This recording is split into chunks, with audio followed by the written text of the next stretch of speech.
He is a respected elder and a chair of Yellowknife, Northwest Territories Stanton Territorial Health Authority, Elders Advisory Council. Mr. Paulette? Thank you. I just firstly want to say that I have heard of this bill some time ago when it was introduced. Mr. Paulette, I belong. sorry to interrupt, but I'm just wondering if you could hold your microphone closer to your mouth when you're speaking, please. I'm going to describe to you what I would say, our worldview, and we have a terminology to describe that. It's Dinich Anya. And this Dinich Anya, that literally translated means the path we walk. In the past, today, and tomorrow. In this worldview of the Dene, there is no description or word for medical assisting dying or suicide. The first recorded suicide in our tribe happened about in the 1700s. And in the 1700s, when the English came to our part of the world, and we helped them build Fort Prince of Wales in the Hudson Bay, there was a famous leader. His name was Matonabbee. He had a huge following, and the fur trade just came into existence. It was the beginning of when our people began to be colonized, to thinking that the killing of fur and making a lot of money was the answer to their way of life.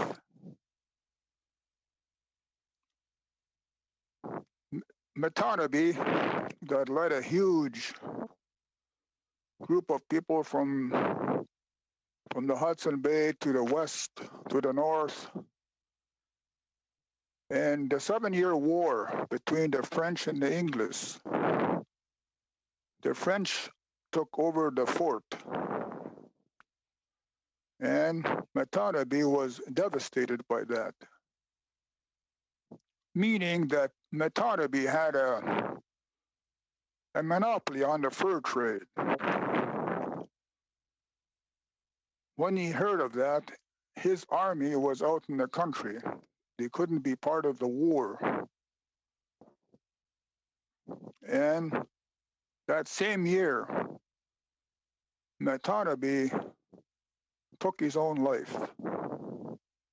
And that was the first recording of the suicide amongst our people.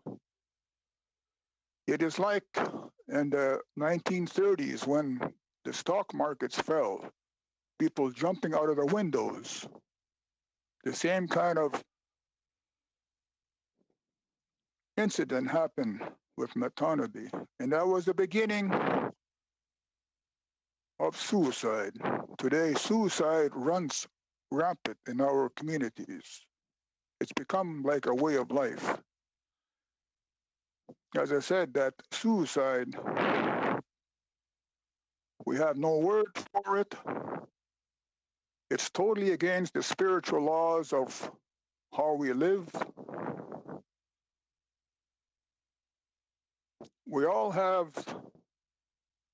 All tribes have a rites of passage, right from birthing to becoming a young man, to be a hunter. When he first steps out of the teepee, out of the tent, to dying, all those are rites of passage. The only closest thing that has been heard in our tribe is that when people were moving, these are huge tribes moving, and if there was an elder that could no longer move with the tribe, and by choice, the grandfather or the elder would request that he stay behind. And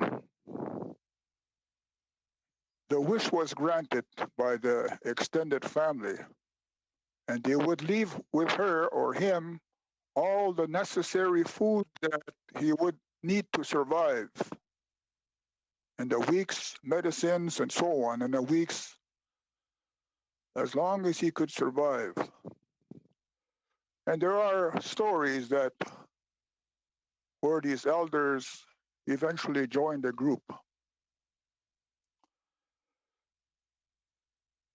This worldview that I'm talking about is quite different than the Western thinking. Western, any traditional indigenous knowledge, two different perspectives on how we see the world, on how we see each other, on how we see dying, on how we see suicide.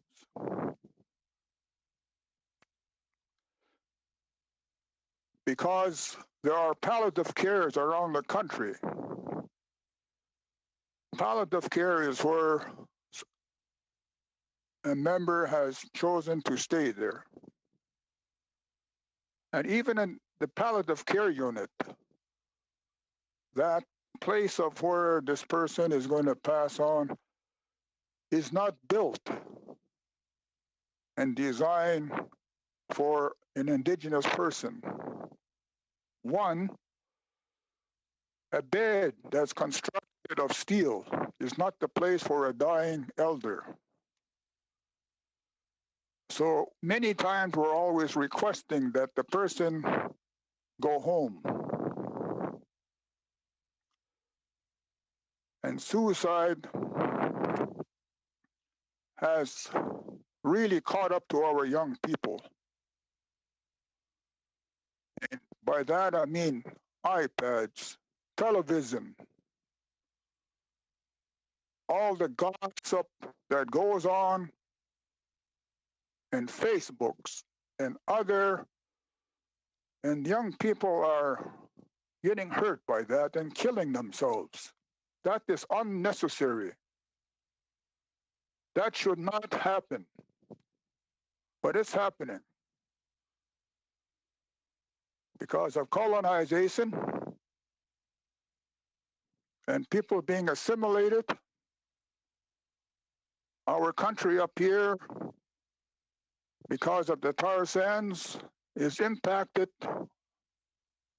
The air that we breathe, the water that we drink. There are more people with respiratory problems than we have ever had. It is not only the people, it's also the livelihood that we live on. And I look at this Bill 7, Bill C7, as not belonging to us. I know that Western people, the way they do business is quite different, very different. I am asked now at the late stages to amend this act. It should have been, I should have been asked right from the beginning. You should have indigenous people sitting down with government people and designing this legislation. So I think indigenous people are going to be hurt if you don't put the right, constructive, rational reasons why our people should get involved in medical suicides. And the Dene Nation that I belong to, we have debated this. And so far, it has not really reached anywhere. I just caught wind of this talk in the last 4 days. So I'm just kind of playing catch up here, but not catch up, but also at the same time, I'm providing material from Denajania, our worldview, and our spiritual laws that are laid down of how we follow this. And we are not going to stray from that. So if you're going to proceed with this law, you should carefully design it where First Nations that want to opt out of it, stay out of it, and that they follow their own laws and their own rules that has been given to them for thousands of years. So do not think that everyone is assimilated, so we're going to be part of this change. So I just wanted to, I know that this Bill C7 to amend the criminal code, medical assistance in dying for our people that's out of touch of our involvement in this process. And it goes with any other legislation that comes along by the government of Canada. So you're asking me, I've been a chief and a leader for many, many years. I have traveled the world talking about who we are as a people. As a Dene, I have some very grave questions. And at the end of the day, I know that this is a done deal. So my point of view is just irrelevant. So I just wanted to say that much, and I hope that you have understood to some degree my thoughts as a Denisottina that lives by the rules of our people. Our history is long. Our history is what guides us, but more so our language. Our language is descriptive. If there's not a word in our language, then it's never been part of our history. So I just want to say that much. Thank you so much. Thank you very much, Elder Paulette. It was very beneficial